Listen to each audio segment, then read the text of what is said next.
Bugun sizlar bilan yashil rangda nabor taxlaymiz.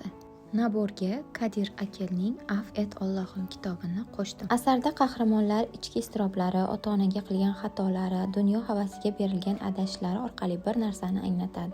Eng katta najot bu tavba va Allohning kechirimi. Bu naborimizga yana ikkita bloknot qo'shilgan. Ikkalasi ham estetik dekorativ bezatilgan. Birinchisi shukronalik bloknoti qilib foydalansangiz bo'ladi. Shunaqa chiroyli uslari bezatilgan. Ikkinchisi ham dekorativ gullar bilan har xil qilib bezatilgan. Naborda muslimalar kundaligi ham qo'shilgan. Bu yerda siz o'zingiz haqingizda yozishingiz mumkin. Namoz vaqtlari, sunnat amallar, o'qigan kitoblaringiz, qaydlar uchun va menga yoqqani saqlangan gunohlaringiz haqida ham yozishingiz mumkin. Barcha qizlarga kerak bo'ladigan kosmetika va shunaqa nakleyka kitobcha qo'shildi. Varaqlari 30 ta bo'ladi va ichida juda ham ko'plab nakleykalari bor. Bitta kley va bitta zakladka hamda gulli shunaqa dekorativniy skoch. Kitob o'qiganda kerakli joylarni belgilash uchun bitta marker. Har bitta qizga kerak bo'ladigan bejirim zakolkalar ham qo'shib qo'ydik. Podarishni paketlarini ham yashil rangda tanladik. Nabor narxi profil shapkasidagi Telegram kanalda.